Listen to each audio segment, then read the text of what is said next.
जो अपने भावों के खेल में खेलता है वही सही खिलाड़ी माना जाता है। हम स्वयं के साथ खेलें, स्वयं के साथ अपना मजा लें। दूसरों के साथ मजा लेना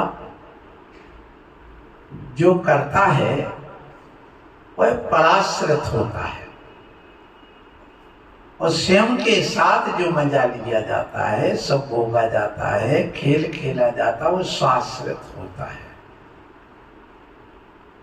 इसलिए स्व के आश्रित हो जाओ, पराश्रित नहीं रहो। हम अपने आश्रित रहें, देश को अपने आश्रित बना रहे, पराश्रित नहीं बना रहे, क्योंकि पराधीन सपने सुख नहीं। ये जो चौपाई आई है कि पराश्रित में, पराधीनता में सुख नहीं है, पराधीनता में हमें गलत कार्य भी करना पड़ता है, जो करने योग्य कार्य नहीं है वो भी करना पड़ता है। बदुआ मजदूर का निषेध क्यों किया गया था, विरोध क्यों किया गया था? अमेरिका से उठा था, बदुआ मजदूर हो गए, वो कहेंगे तुम्हें यहाँ झाड़ू लगाना माने लगाना पड़ेगा, तो मेला फेंकना तो फेंकना पड़ेगा। तो ये पराश्रित बना है। जैन दर्शन ने एक ही बात समझाई है कि स्वाधीन बनो, पराधीन नहीं। स्वाधीन बनने के लिए हमारे लिए इन कर्मों से भी ऊपर उठना पड़ेगा, अपने मन से ऊपर उठना पड़ेगा, तन से ऊपर उठना पड़ेगा। आज का आदमी की सोच कितनी है, सिर्फ मकान तक, दुकान तक, पैसों तक, गाड़ी तक, पत्नी तक, बच्चों तक। इससे और ऊपर जब सोच बढ़ती है तो तन तक आती है। धन से कहां आ गई? तन। इस तन से और थोड़ी सी सोच बढ़ती है, भाव बढ़ते हैं, तो आ जाती है मन तक। उससे और सोच ऊपर उठ जाती है, बढ़ जाती है, और गहराई में चली जाती है, तो वो आ जाती है आत्मा तक। बस आत्मा तक की सोच, गहराई तक पहुंच जाना इस सर्वश्रेष्ठ मानी गई है, और वही शाश्वत बनाती है, वही सच्चे सुख का साधन होती है। और कुछ नहीं। इसलिए अपनी सोच के स्तर बदलो। ये धर्म, ये प्रवचन उस सोच के स्तर को बदलने के लिए है। संगति जैसी होती है वैसा आपका सोच, विचार, भाव पैदा होने लगता है।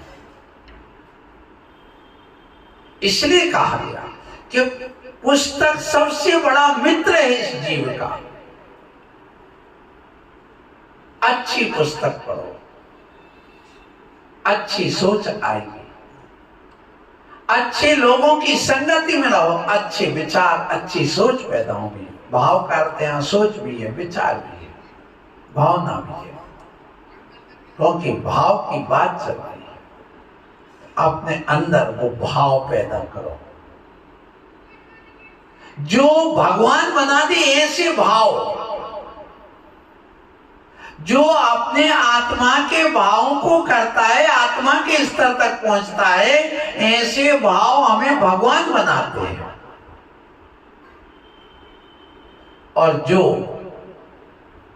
सिर्फ शरीर के स्तर तक के भाव करता है वो गुलाम बनता है। और इतना ही नहीं, अपना नहीं, वो पत्नी का भी गुलाम बन जाता है। इसलिए कहावत आ गई, जोरू का गुलाम। उसी में लगा रहता, रात दिन भगवान की प्रशंसा नहीं करेगा। किसकी करेगा? नहीं करो तो अभी नाक फूल जाएगी, गाल फूल जाएंगे, भौएं चढ़ जाएंगी। तारीफ करो, मैं निषेध नहीं कर रहा हूं, करो, वो भी पारिवारिक सामंजस्य बनाने के लिए, इंद्रिय सुख के लिए, घर की शांति के लिए, घर के सुंदर वातावरण के बनाने के लिए गाली गलौज नहीं करना, प्रशंसा करना, तारीफ करना, संतुष्ट करना। लेकिन उस संतुष्टि में देव शास्त्र गुरु को नहीं भूल जाना, अपनी आत्मा को नहीं भूल जाना, अपने अंदर बैठे उस परमात्मा को मत भूल जाना। यही कहा जा रहा है। इसलिए इन भावों का महत्व अति आवश्यक है समझना, और जो इनको समझ लेता है बस उसी का कल्याण होता है बंधुओं। इसलिए यहाँ पर ये जो भावनाएं पैदा होती हैं वो कैसे होती है? हमारे अंदर से भावना कैसे पैदा होती है? कौन सा वो रसायन है? तो बताया गया कि वीर्यान्तराय कर्म का क्षय उपशम। हमारी आत्मा में जो अनंत शक्ति है वह शक्ति कर्मों से रहती है। उस शक्ति को उद्घाटित करना है। उद्घाटित करने के लिए वीर्यान्तराय कर्म का क्षय उपशम चाहिए। जब वीर्यान्तराय कर्म का क्षय उपशम उत्पन्न होता है और इसके अलावा चारित्र मोहिनी कर्म का उपशम या क्षय उपशम होता है, और अंगोपांग नाम कर्म का उदय होने से आत्मा के द्वारा जो बार बार जो विचार पैदा होते हैं उसी को भावना कहते हैं। अब ये भावना की जब हम बात करते हैं, भावों से भावना बना है, और ये भाव जो हमारे अंदर पैदा होते वो अनेक प्रकार के होते हैं। जब अनेक प्रकार के होते हैं तो हमारी भावनाएं भी अनेक प्रकार की हो जाती। जब मुख्य रूप से देखते तो दो प्रकार की, एक कहते दुर्भावना और एक सद्भावना। तो सबसे पहले दुर्भावनाओं को त्यागो, दुर्भावनाओं को छोड़ो। दुर्भावना कौन सी है? तो बताया गया, हमारे आचार्य भगवती आराधना में बताते हैं, सुन लो। कंदर्पी भावना ये दुर्भावना है। कंदर्पी क्या कहलाते? कंदर्पी भावना। बस स्त्री है तो पुरुष, पुरुष है तो स्त्री, एक दूसरे के प्रति काम वासना की जो भावना पैदा हो रही है, यही कंदर्पी भावना कहलाती है। इस युग में एक कंदर्पी भावना कूट कूट के भर दी है इस फिल्मी दुनिया ने, इस मोबाइल में। और जब भी तुम देखना कोई भी ये फिल्म बनती है, बस इसी को लक्ष्य लेकर के बनती है। एक कवि सम्मेलन आज इसी को लेकर के होती है। या तो राजनीति को लेकर के होंगे, व्यंग्यबाजी, अथवा द्विअर्थक में काम वासना को बढ़ाने वाली, ये भावना पैदा करने वाली ये कवि सम्मेलन होने लगे हैं। इसको दुर्भावना कहा। ये आग का काम कर रहे हैं। ये भी एक अग्नि और प्रज्वलित करती जा रही है। कौन? एक टीवी वगैरह, फिल्म वगैरह। तो आज आदमी धर्म के क्षेत्र में आगे क्यों नहीं आ रहा? उसको मालूम मंदिर जाएंगे तो महाराज यही कहेंगे कि तुम किसी लड़की से संबंध मत करो, और हमें उसके बिना रहना नहीं। कहेंगे ऑफिस में आप बैठते हो तो आप अपनी मर्यादा में रहो, फटे पुराने मत पहन जाओ, अपने मर्यादा, बाल वगैरह मत बिखराओ, थोड़ी सी सिर ढक करके रखो। ये कहेंगे सो हमें वो करना नहीं, इसलिए जाने नहीं।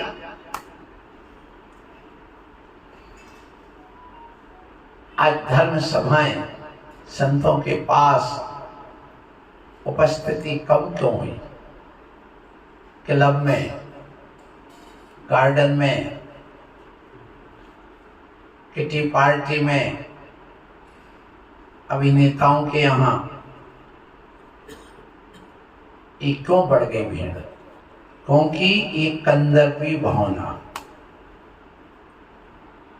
एक कंदर्पी भावना ही दुर्भावना है।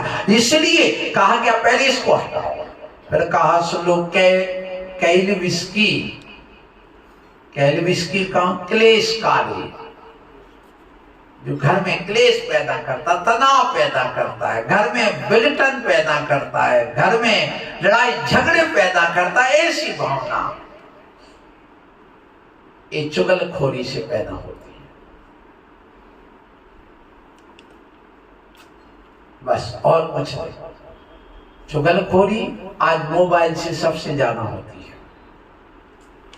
पहले सामने होती थी, अब मोबाइल से चुगलखोरी का साधन बन गया है, झूठ का साधन भी बन गया है। ये मोबाइल अच्छा है, लेकिन ये मोबाइल बराबर बुरी चीज कोई नहीं है। क्यों? जब कभी भी कोई दंगा फसाद होता तो सबसे पहले क्या करते? नेटवर्क बंद करते। क्यों? क्योंकि पता नहीं, अभी जैसे कल ही चालू किया नेटवर्क, कल ही खोला तो फिर दंगा हो गया, फिर ट्रैक्टर में आग लगा दी, फिर दंगा कर दिया। नूह कौन सा है तुम्हारे? हरियाणा। इसका मतलब ये हो गया कि मोबाइल भी हानिकारक है, इसमें कोई संदेह नहीं। आप सुनिए, क्लेशकारी भावना। तुमने थोड़ी सी बात आई सामने, तत्काल मम्मी ऐसा हो गया, जो मम्मी ने घी में आग डाल दी, कि आग में घी डाल दिया, दोनों काम कर दिए। या तो आग सुलगा दी या सुलगी आग में घी डाल दिया। ये हो गया। बहन से बात कर ले, आप इसमें बात कर ले। मैं आपको एक घटना बता दूं, बहुत मार्मिक है। एक अहमदाबाद में एक परिवार रह रहा था, दंपत्ति के रूप में। वो लड़की थी बांसवाड़ा की, दोनों इंजीनियर थे। दोनों में क्लेश पैदा हो गई कंदर्पी भावना को लेकर के। उसने सोचा क्या करे, तो एक व्यक्ति से संपर्क किया। उसने अपना बहुत बढ़िया एक नाम था उसका, उस नाम से अपना वो ना बना करके आईडी वगैरह दूसरे नाम से बना ली, और उस नाम से बना करके उसने अपना बढ़िया परिचय दे दिया। मैं ऐसा हूं, मैं ज्योतिषाचार्य हूं, और मैं ऐसा करता हूं, जिसको भूत पिशाच की बाधा हो तो मैं तांत्रिक भी हूं, किसी को वशीकरण करना हो तो भी हो, तुम्हारी दंपत्ति में जीवन में कोई परेशानी आ रही उनका समाधान आपको मिलेगा, और कोई की शादी करना हो नहीं हो पा रही हो तो उनको भी करा दूंगा। उसने सारा अपना उसमें अपना चिट्ठा बना करके डाल दिया। पूरा चिट्ठा जब बन गया तो उस लड़की ने सोचा चलो अपन यहाँ से चलते हैं, उससे बात करते हैं। महीनों बात चलती रही, बड़ी मीठी मीठी बातें देता रहा। क्लेशकारी आपस में घर घर में उनके पति के प्रति नफरत हो जाए। फिर वो एक दिन अच्छी गाड़ी लेकर के आ गया 14 लाख की, और होटल बुक कर दी। और होटल बुक करने के बाद में वो लड़की वहां मिलने गई। मिली, एक दिन मिली, दूसरे दिन पर मिली, उसको सलाह दी, चलो तुम अपने माँ बाप के पास चलो और कह दो कि अब इस लड़के से तलाक करके हम इस लड़के से शादी करना चाहते, बहुत अच्छा पैकेज है, बहुत अच्छा। उसने बता दिया हमारा फ्लैट ये है बम्बई में, बम्बई भी घुमा ले आए, दिखा लिया। फिर उसने कहा हमारा वहाँ पर भी है, यहाँ पर भी है। ऐसा सब अपने पूरा जाल जो बना था वो पूरे जाल को बिछा करके उसने, बस वो लड़की गई।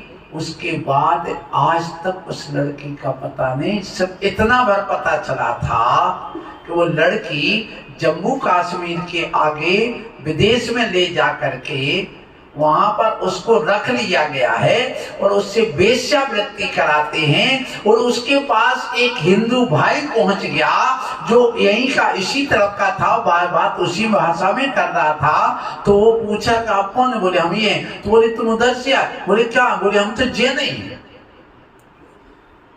तो उसने कहा प्लीज मुझे एक काम कर दो, मैं नरक में आ चुकी, मेरे बाप से बात करो, मेरे पिताजी से भी एक बार बात करवा दो। उसने मोबाइल से उससे बात करवाई बस। और उसको पता चल गया, जिसने वो बंद करके उस लड़की को रखा था, पता चल गया कि इसने बात करवा दी, तो उसको भी मार के भगाया। दूसरा, उसके बाद उसका आज तक कोई संपर्क नहीं हुआ। बता भी दिया था कि हम यहाँ हैं ऐसे। वो उनके माँ बाप गए भी, देखने गए वहां, तो वो मिला, उसके बाद नहीं मिल पाया कहीं से भी। जिंदा है मर गई पता नहीं आज तक। ये कंदक की भावना नरक बना रही है आज के समय। क्या करो? अभियोगनी भावना क्या कहलाती है? सुन लो, हमेशा लड़ाई झगड़े कराने की अभियोग, बस युद्ध हो जाए इनके घर में, न्यायपन हो जाए, अलग अलग हो जाए, दीवार खिंच जाए, अलग हो जाए, हत्या करवा दो। युद्ध की भावना को कहते अभियोगनी भावना। ये जो आज ये बात आ रही, जो पकड़े जाते हैं कि इसका मूल सरगना का कौन सा है, किसने ये भड़काया, वो भड़काने वाली बात। जितने भी युद्ध होते हैं, जितनी भी आपत्तियां आती, वो उसी भावना से आती। इसलिए आप लोगों से कहूंगा, इन भावनाओं को समझो।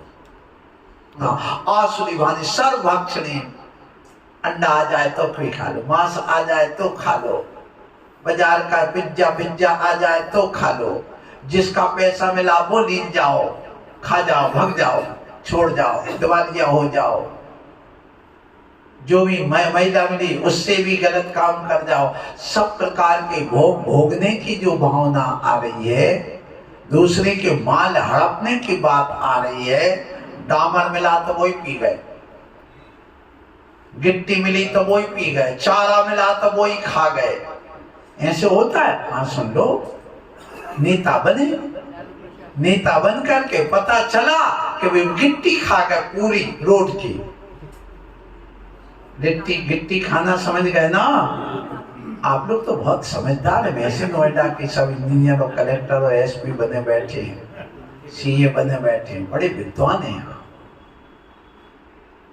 और समझदार को इशारा यहाँ पर प्रवचन के माध्यम से यही बताया जा रहा है। इस भावनाओं का पढ़ने का उद्देश्य है, जो हम 53 प्रकार की भावना पढ़ रहे हैं, कि इनमें से हमारी कौन सी हितकारी और कौन सी अहितकारी है, कौन सी सद्भावना है और कौन सी दुर्भावना है। बस इतना समझ में आ गया तो तुम्हारा तत्वार सूत्र पढ़ना सार्थक।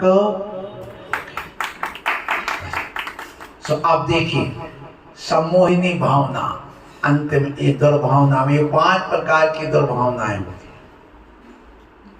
दिन भर शरीर से मोह, पैसों से मोह, गालों से मोह, भौं से मोह, दांतों से मोह, साड़ी से मोह, पर पुरुष से मोह, पर धन से मोह। बिल्कुल रात दिन कपड़े चमका रहे हैं, गाल चमका रहे हैं, रोज को शेविंग, आधा घंटे शेविंग करने को समय है, लेकिन एक कलश किया लेके भगवान के ऊपर जल ढालने को समय नहीं।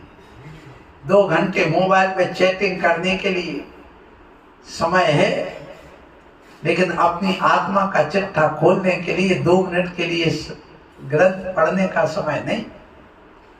आएंगे, दर्शन करेंगे भगवान के, अर्घ्य चढ़ाएंगे, 1 घंटा नहाएंगे, आने में आधा घंटे लगाएंगे, और यहाँ पर 2 मिनट में अर्घ्य चढ़ाए वो भाग जाएंगे। अरे भैया, 2 मिनट इस जिनवाड़ी का रस भी तो ले लो। लेकिन कहाँ समय महाराज, समय नहीं, समय नहीं, समय नहीं, समय नहीं। जब समय नहीं, आधा घंटे सेवन के लिए कहां से आ गया? आधा घंटे बाथरूम में घुसने का कहां से आ गया? आधा घंटे पेपर पढ़ने का कहां से आ गया? 2 घंटे मोबाइल चलाने के लिए कहां से आ गया? आधा घंटे गाड़ी को साफ करने का कहां से आ गया? इसके लिए समय है। और यहाँ ने इसका मतलब कहते हैं विनाश काले, इसी का नाम विनाश काले एक बुद्धि का। इसके लिए हमारे आचार्य ने बात और कही, विद्वानों ने कही, प्रभु भजन को आलसी और भोजन को तैयार। प्रभु भजन को आलसी, भोजन को तैयार, और ज्ञानी ऐसे नरन को बार बार धिक्कार। धिक्कार है तुझे, सबके लिए तुझे समय है, भोजन के लिए तैयार है और भजन के लिए समय नहीं। जब तक आपको ये समझ में नहीं आएगा तब तक तुम्हारा कल्याण होने वाला नहीं है। लेकिन हो ही रहा है महाराज।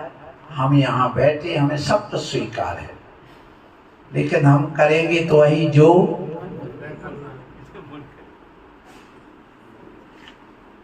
एक बार एक घटना घटी, सुन लो।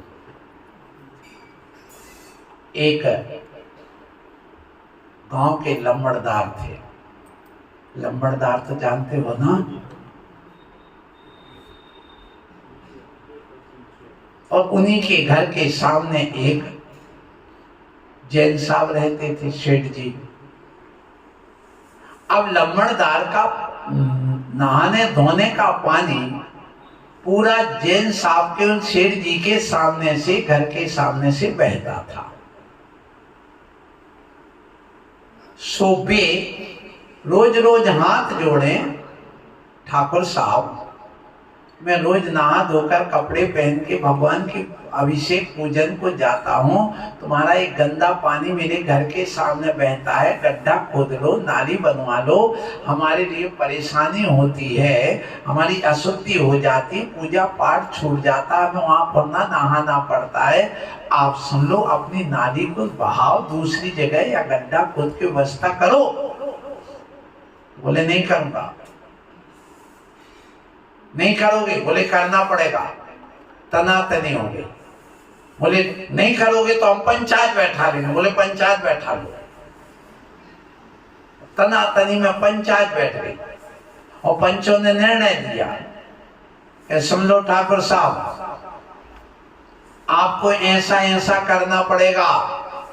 तो ठाकुर साहब क्या कहते? पंच मंजूर है, पंचायत मंजूर है, पर नाली तो हमारी वहीं से बहेगी। समझ में आई ना? ऐसे महाराज आप मंजूर हैं, आगम मंजूर है, प्रवचन मंजूर है, लेकिन हमारी नाली तो वहीं से वहीं। आज यही दशा है। इसलिए मैं आप लोगों से कहूं कि ये जो दुर्भावना है उनको छोड़ो और सद्भावनाओं से करो। सद्भावनाएं कौन सी सद्भावनाएं? जैसी दुर्भावनाएं 5 हैं वैसी सद्भावनाएं ये भी 5 हैं, जिसको धर्म भावना कहा। कौन सी है वो? सबसे पहली बताई गई ये सुन लो, श्रुत भावना। कौन सी? श्रुत भावना पैदा करो। श्रुत भावना क्या है? ज्ञान में बार बार प्रवृत्ति करना, ये श्रुत भावना। बार बार अभ्यास करना, ये श्रुत भावना है। फिर कहा गया तपो भावना। तपो भावना क्या? रत्नत्रय में स्थित होकर इंद्रियों को पर विजय प्राप्त करना, 12 व्रतों को धारण करना, श्रावक हो तो मुनि है तो 12 तप को अंगीकार करे, ये तपो भावना। इतना भी नहीं कर सकते तो कम से कम एक पत्नी तक संतुष्ट हो जाओ। रात का त्याग नहीं कर सकते, घर में खा लो कोई बात नहीं, लेकिन बाजार का त्याग कर लो। इतनी भावना तो पैदा कर लो। अभक्ष नहीं खाएंगे, मद्य मधु मांस का त्याग करेंगे। इतना तो तप ले आओ। रात में चलो नियम लोग एक ही बार खाएंगे, दूसरी बार नहीं खाएंगे। यद्यपि रात में खाना नहीं चाहिए, रात में खाना महान पाप है। यहां तक कहा कि रात में जो भोजन करता है तो मांस खाने के बराबर। तो यहां पर कहा गया तपो भावना, श्रुत भावना, श्रुत में ज्ञान में बार बार प्रवृत्ति करना, बार बार स्वाध्याय करना, बार बार उपदेश सुनना, ये श्रुत भावना कहलाती। सत्य भावना क्या कहलाती? सत्य भावना, सत्य माने जीव होता है। तो उपसर्ग परिचय आने पर भी हमेशा अपने आत्म स्वरूप की ओर जाना और जीव तत्व की ओर जाना। उपसर्ग आदि से पीड़ित होने पर भी हमेशा उस आत्मा में, उस सत्य जीव में, जो सत्य रूप में, उसमें स्थिर होने की भावना करना। ये मेरे कर्म का उदय है। मैं तो चेतन स्वामी जद रहा, छिज्जत हुआ, विज्जत हुआ, निज्जत हुआ, कहा भी ना परिग्रह मच्छर। ये शरीर तन छिद जाए, विध जाए, कोई ले जाए, आग लगा दे, तो भी ये परिग्रह, ये शरीर मेरा नहीं है, ऐसी भावना आती है। हे मुनि महाराज सुनिए, मच्छर काट रहे हैं तो भी छिज्जत हुआ, विज्जत हुआ, निज्जत हुआ, कहा भी ना परिग्रह मच्छर। 2 मिनट तो भावना कर लो। ऐसी सत्य भावना बार बार अभ्यास करिए, बार बार। नहीं भी मन लगता तो भी बैठना, बैठना है, बैठना, बैठना है। नहीं लगता कोई बात नहीं, बैठ जाओ, गहरी गहरी श्वास ले लो, इतना कर लो। भगवान की आकृति बना लो, नमोकार मंत्र का ध्यान कर लो के सामने नमोकार मंत्र बना है। कुछ नहीं लगता तो ओम बना हुआ है, हम बस इसी को ध्यान करेंगे। नहीं हो, हम 3 लोग का नक्शा देखा, उसी को याद करेंगे। हम शिखर जी के पहाड़ को याद करेंगे। आत्मा की नहीं बन रही तो इतना तो कर सकते हो, इसमें राग देश नहीं होगा। बस ऐसी भावना एकत्व की, पर द्रव्य मेरा नहीं, सब पृथक है मुझसे। ऐसी भावना करने का नाम ये धर्म भावना है। और इस धर्म भावना को करने के लिए तुम्हें ये साधन है, पूजा, अभिषेक, द्रव्य की थाली, मुनि महाराज का हार, ये सब उसके साधन है। ये साधन नहीं है। साधन तो अपनी एकत्व भावना है। मैं इनसे पृथक हूं, मेरा इनसे कोई संबंध नहीं। आई में को कलु सुतो दंसन नाणम सया रोवी, मैं दर्शन ज्ञान आई में को, मैं निश्चय नय से शुद्ध ज्ञान दर्शन स्वरूपी हूं। ऐसी भावना, एक हो हम निर्ममा शुद्ध, मैं एक हूं, निर्मम हूं, शुद्ध हूं।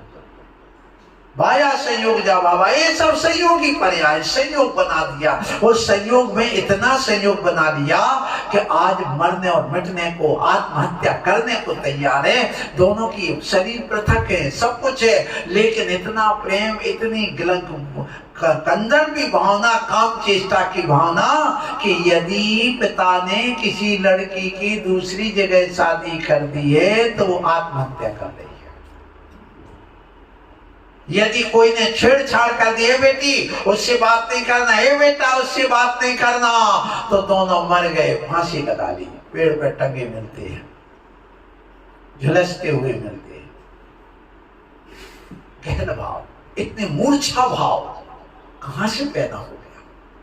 सिर्फ इसीलिए कि आज इन हम तत्वार सूत्र में जो भावनाएं पढ़ रहे हैं इनको नहीं समझ पा रहे। जो गुरु हमारे कह रहे हैं उसको नहीं समझ पा रहे हैं। इतनी ज्यादा हमारे मन में वो तरंग है, वो वासना है, वो क्रिया है, वो सोच, वो ब्रेन ब्लॉस कर करके तुम्हारे इस मोबाइल में और मित्रों ने बिल्कुल मरने और मिटने के तैयार हो गया। अब धर्म कुछ बचा ही नहीं। ऐसी भावना जो है, कम से कम अब तुम बूढ़े हो गए, जवानी में कर लिया तो अब तो समझ जाओ, तो अब तो कम से कम ये जो आम बचा है, चूस लिया है पूरा आम का, चूसीजन गया, अब चूस गए सारे आम। आम चूसते तो क्या करते हो बताओ? मुंह में बार बार चूसते रहते, फिर मुंह में निकाल, फिर क्या करता है ये आदमी? उसको भी तोड़ करके अंदर के बीज निकालता है, उसकी भी सब्जी बना के खा जाता है। तो जैसे आम का रस निकल जाए, वो चूसने वाले आम, तो वो क्या होता है, उसके वो जो ऊपर का छिलका वो चिपक जाता है। ऐसे चूसते चूसते गाल तुम्हारे अंदर घुस गए, चिपक गए। अब तो कम से कम इतना कर लो, जब ये गाल घुस गए हैं, आंखों से कम दिखने लगा, बुढ़ापा आ चुका है, तो इतना तो कर लो कि उस गोई को, उस बीज को, उस आम की गुठली को खेत में बो दो, तो नया पेड़ आ जाएगा और फिर नए फल आएंगे। इसी प्रकार से जिंदगी भर तुमने विषय भोगन में अपना शरीर को चूस लिया, अब बुढ़ापे में धर्म के खेत फसल तुम्हारी बहुत अच्छी आ जाएगी और कल्याण का मार्ग आ जाएगा। इसलिए कह रहे एकत्व भावना बार बार आप करिए। पर धृति भावना का अर्थ क्या है? परिचय सहन करने की भावना, उपसर्ग, धैर्य धैर्य धैर्य धैर्य धैर्य धैर्य धैर्य, इसी का नाम क्या है? धृति भावना। गाली दे दी, धैर्य। बेटे ने कुछ कह दिया, धैर्य। महाराज ने कुछ कह दिया, धैर्य। भोजन नहीं मिला, धैर्य। ये मुनि महाराज की विशेष भावना है। ये सच्चे सम्यक दृष्टि श्रावक की विशेष भावनाएं हैं। उन भावनाओं को समझिए और भावनाओं को समझ करके अपने आत्मा को भगवान बनाने की बात सोचो, भागने की मत सोचो। आज लोग भागने की सोचते, महाराज के पास से भागो भागो भागो भागो, चलो कहां? आप चले जाओ लाल किले के इस चौराहे पर और आधा घंटे आप ज्ञाता दृष्टा बंद करके देखना कि दुनिया कहां भाग रही है। ये गाड़ी आ रही, वो गाड़ी आ रही, वो हारन बजा रही, वो हारन बजा रही, वो चिल्ला रहा है, वो भाग रहा है, वो स्पीड में भागे जा रहा है, भागे जा रहा है, भागे जा रहा है, भागे जा रहा है। कहां भागे जा रहा है बोलो? पता नहीं, लेकिन भागे जा रहा है, भागे जा रहा है, भागे जा रहा है, भागे। ये स्थिति बन रही है। अब अपन को समझना है हमारे परिणाम कहां जा रहे हैं। हर चीज का भाव बढ़ गया, सोना कहां बढ़ गया पहुंच करके, जमीन का भाव कितना बढ़ गया, लेकिन इंसान का भाव कितना घट गया। जब जब जड़ चेतन का भाव बढ़ता है, तब तक आत्मा का भाव घट जाता है। या यूं कहो, जब तक एक जीव अपने भावों को भूल जाता है, अपनी संपत्ति को भूल जाता है, अपने परमात्मा को भूल जाता है, तब तब संसार की इन जड़ वस्तुओं का मूल्य बढ़ जाता है। जब वह जड़ वस्तुओं को मूल्यवान समझने लगता है, तो वह गुरु को, देव को, शास्त्र को, अपने परिणामों को मूल्यहीन समझने लगता है। इसलिए आज मूल्यहीन क्यों हो गया है आदमी? आज आदमी की कीमत नहीं है, मकान की कीमत है, आज गाड़ी की कीमत है, आज तुम्हारे प्लाट की कीमत है, आज मोबाइल की कीमत है, और आदमी की कीमत जीरो। क्यों? क्योंकि उसने अपने भाव की, उन्होंने अपने गुरु की, उन्होंने अपने धर्म की कीमत को नहीं समझा। आप लोग समझिए, समय अपना होगा। बोलो महावीर भगवान।